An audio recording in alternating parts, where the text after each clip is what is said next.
Four church लेन, आनंद भवन के आगे एलनगंज की सड़क पर। यही है बाबा जी के प्रवास स्थान का पता।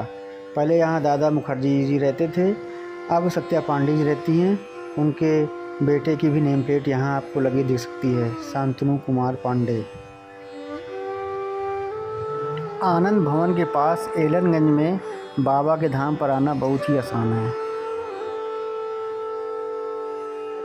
प्रणाम। हम लोग खड़े हैं बाबा नीम करौली जी के उस स्थान पर जहां उन्होंने प्रयागराज में कुछ समय बिताए थे। यह वही मकान है जहां बाबा जी ने कुछ समय प्रवास किया था। हम लोग वहां चलेंगे, देखेंगे और उनका आशीर्वाद लेंगे। आपको भी वो स्थान दिखाते हैं, आपको भी दिव्य अनुभूति होगी बाबा नीम करौली जी का प्रयागराज का प्रवास स्थान देखा। तो आइए चलते। हम दोनों यहाँ रात करीब 8:15 बजे आए हैं, जब सत्संग का समय समाप्त हो चुका है। इसलिए आपको यहाँ सूना सूना सा नज़र आएगा, क्योंकि भक्त लोग जा चुके हैं। बाबा जी के प्रयागराज के धाम पर आकर बहुत ही दिव्य अनुभूति होती है।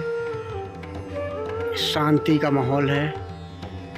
प्रयागराज के ही नहीं, आसपास के भी तमाम जनपदों से बाबा के अनुयायी भक्त अक्सर यहाँ आते हैं और उनका आशीर्वाद ग्रहण करते हैं।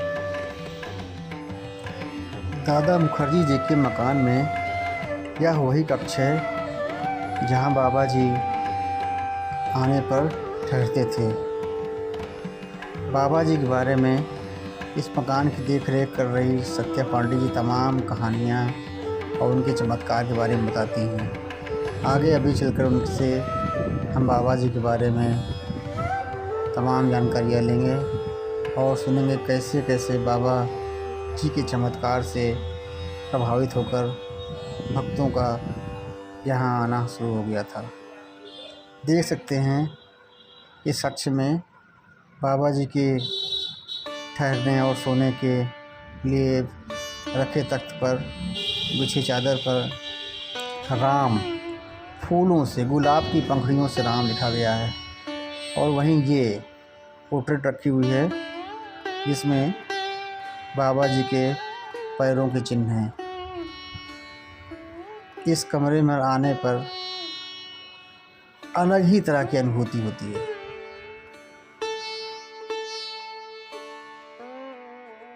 सत्या पांडे जी बताती हैं कि बाबा आज भी अक्सर यहाँ आते हैं। उनके आने पर फूलों की सुगंध बिखर जाती है।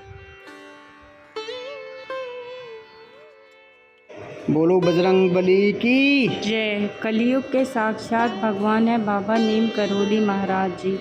जय श्री राम, जय श्री राम। अपनी कृपा दृष्टि सब पर बनाए रखिएगा बाबा। जय श्री राम।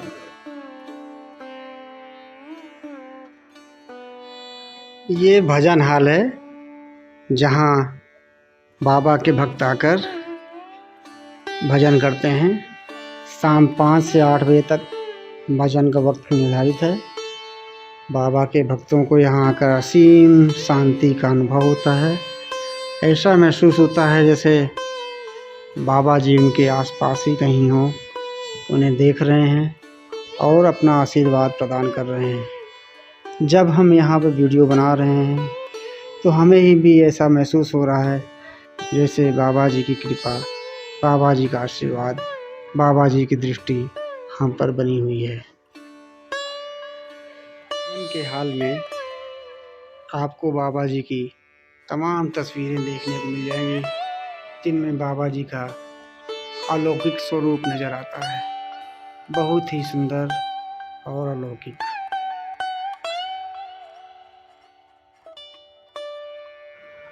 बाबा जी तो वैसे 1950 से ही प्रयागराज आने लगे थे, लेकिन दादा मुखर्जी का यह मकान कुछ वर्षों बाद बना, जिसके बाद बाबा अक्सर यहाँ आकर ठहरते। तो हमारे साथ हैं सत्या पांडे जी, जो बाबा जी के लिए यहाँ देख रेख करती हैं, बाबा जी का आशीर्वाद हमें उनके जरिए मिलता है। ललिता त्रिपाठी उनसे बात करेंगी और बताएंगी कैसे। यहाँ क्या क्या रहा ये सब जानकारी। बाबा ने बेटा यहाँ तो सन 50 से आते, सन 50 से आते थे, लेकिन तब दादाजी का ये घर बना नहीं था। दादाजी कर्नलगंज में अपने मामा के घर में रहते, तो वहीं पर एक नंदी पंत का भी घर था दादाजी के घर के सामने, वो भी, और दादाजी की वाइफ कमला मुखर्जी भी, ये दोनों जन एलटी कॉलेज में, माँ प्रिंसिपल थी, वो एलटी कॉलेज में ट्रेनिंग कर रही थी लड़की नंदी पंत। तो नंदी पंत से माँ ने कहा था कमला मुखर्जी ने, जब अब आपके यहाँ जो संत आते हैं भीड़ लगती है, और जब अब की बार आएंगे तो आप हमको बताइएगा। तो उन्होंने कहा ठीक है। संजोग से 4-6 दिन बाद बाबा आ गए नंदी पंत के घर। तो दादा आई घर में बुलाने की, पहले लोग टीचर को या अपनी बड़े श्राइन को दीदी को, दीदी चलिए आ गए हैं, वो गुरु जी आ गए हमारे यहाँ। गोधूली का बेला था, माँ जाने लगी जब, तो अपने सास और मौसिया सास से कही कि आप लोग भी चलिए, हम एक संत से मिलने जा रहे हैं। तो तीनों लोग तैयार होकर निकली। जब घर से बाहर चलने के लिए, तो दादाजी के एक तो फ्रेंड बैठे थे, रिचार्ज का टाइम था, तो दादाजी से पूछे कि कहाँ जा रही हैं भाभी लोग। तो दादा ने कहा कि कोई संत से मिलने जा रहे हैं। तो उन्होंने कह दिया कि माँ बाबा से पूछेगा जो संत आए हुए हैं कि कुछ खाते पीते भी हैं तो उसकी भी व्यवस्था कर दी जाए। तो माँ ने कहा कि ऐसे नहीं करना चाहिए दादा। तो दादा मतलब बंगाली में दादा लोग सबको बुलाते हैं, ऐसे नहीं बोलना चाहिए, करके माँ चली गई। जब माँ अंदर गई नंदी पंत के घर में, और वहाँ खूब भीड़ लगी थी, बाबा बैठे हुए थे, तो वही कहा माँ ने कि हम भी बैठ जाएं। तो बाबा कहते हैं तुम क्यों बैठे, तुम जाओ घर। माँ ने सोचा हम तो अभी आए हैं, हमको नहीं कह रहे होंगे। माँ फिर दोबारा बैठे, कुछ कहा नहीं कमला तुम्ही से कह रहे, तुम जाओ, तुम्हारे पति के दोस्त आए हैं, उनको क्या उठाओ। जब एक घर बन गया है 57 में, तब दादा ने तब से कहा कि दादा मैं एक घर तुम बनवाओ, तुमको मामा के घर में अभी रखते हैं, मामा तुम।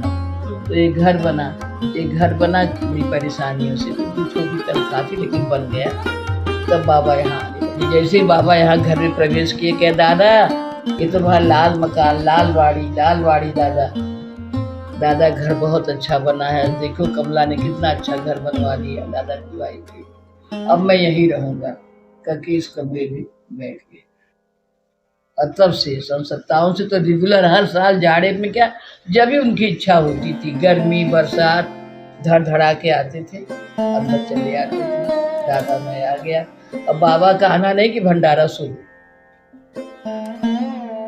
बड़ी कृपा, बहुत बड़ी कृपा है बाबा ने।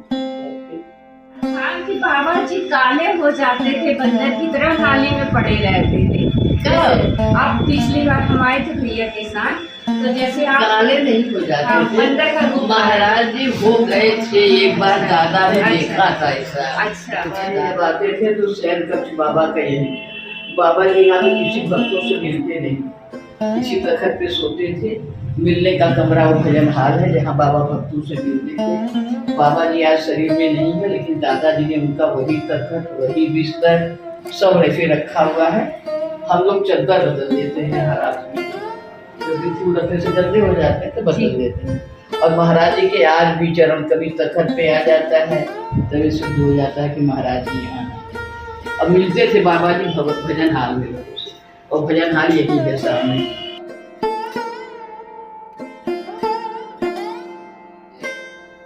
एक दफा बाबा बैठते थे, यही भोजन ग्रहण करते थे, और ये फोटो भी यहाँ देखिए माँ और दादा की फोटो है, इसमें बाबा जा रहे हैं, ये बाबा बैठे खा रहे हैं, वो ऊपर दिख रहा है दादा बाबा और खाना खा रहे, इसी तखत में बैठे हुए। सीताराम यही सब कुछ लगा करके दादाजी ने, जब बाबा जी शरीर में नहीं रहे तो 14 साल तक यहाँ सुंदरकांड का पाठ और भजन हर मंगल को भजन होता था, और सुंदरकांड लास्ट हमेशा। अब यहाँ भजन होता है, अब भजन भी होता है, पूर्णिमा पे तो होता ही है, भजन आज भी होता है इसमें। गुरु पूर्णिमा पर खास तौर पर यहाँ भजन किया जाता है। होता है, सुंदरकांड होता है, भक्त लोग बैठते हैं, हारमोनियम सितार ढोलक बजते, संगीत में सुंदरकांड का पाठ होता है। साथ हैं बाबा जी के भक्त रूपा मालवी जी। इनको कहीं से जानकारी मिली कि बाबा जी ने यहाँ प्रवास किया था, तो वो जस्ट अभी अभी हमारे सामने आए हैं। उनसे बात करते हैं। आपको क्या जानकारी मिली थी, आप कैसे अचानक अभी अभी यहाँ आए? मुझे पता लगा कि बाबा जी यहाँ पे जब वो यहाँ पे कभी इलाहाबाद आते थे तो दादाजी उनके कोई बहुत अच्छे मित्र हुआ करते थे।